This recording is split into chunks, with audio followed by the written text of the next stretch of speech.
Pois bem, galerinha, esse método que eu utilizo para o meu próprio aprendizado, na verdade é um método ancestral no qual, na verdade, nós estamos estudando. Eu adoro essas bicicletas motorizadas, isso é uma maravilha, é uma bênção. Até perdi a linha de raciocínio. Nós estamos estudando didática, no qual tivemos que criar um conceito.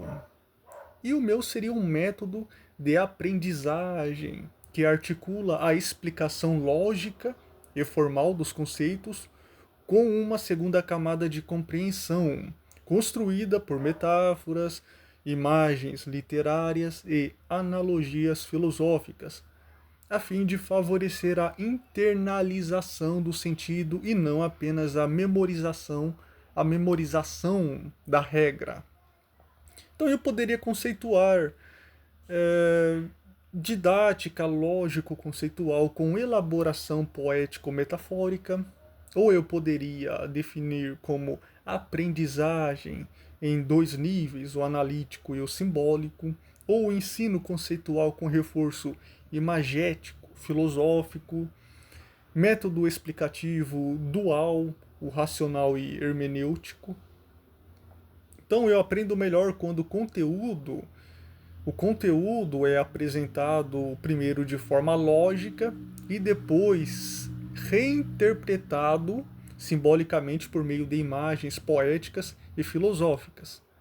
Eu procurei exprimir-me desta maneira nessa atividade de pedagogia que nós estamos estudando em filosofia. E isso, é claro, defensável e perfeitamente aceitável em contextos acadêmicos ou pedagógicos.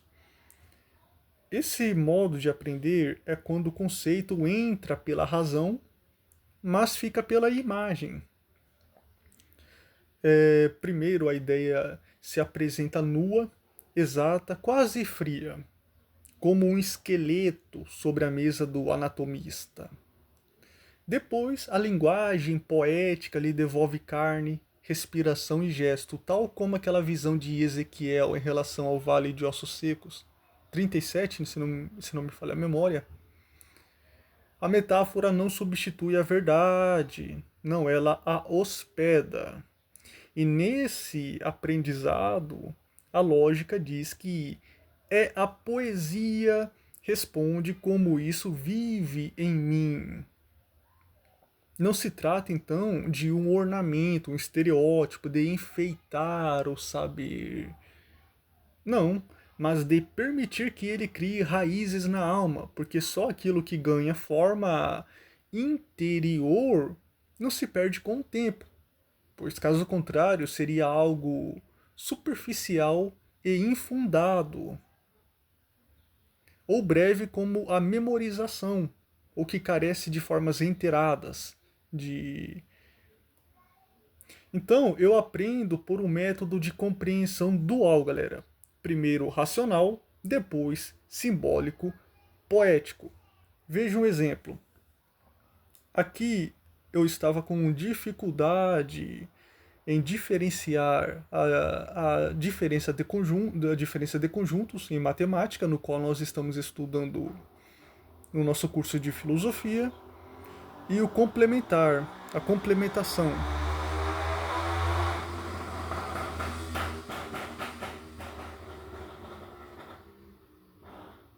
Eu tenho que ir pro céu, viu?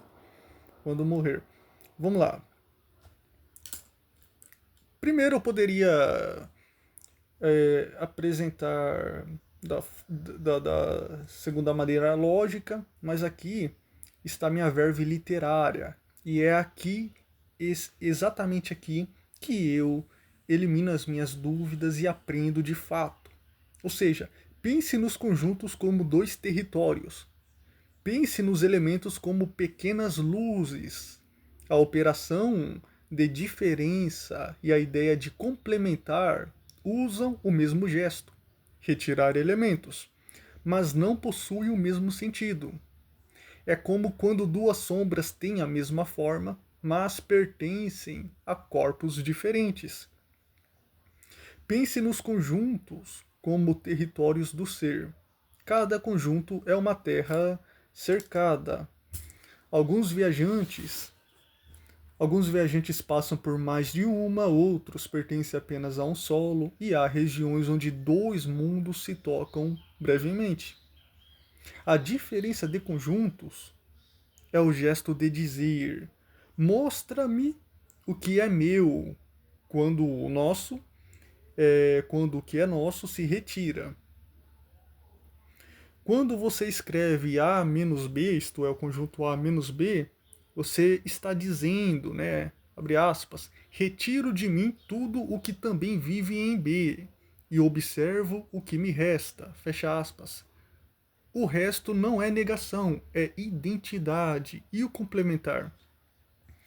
Já o complementar não é apenas um resto, ele é um silêncio revelado.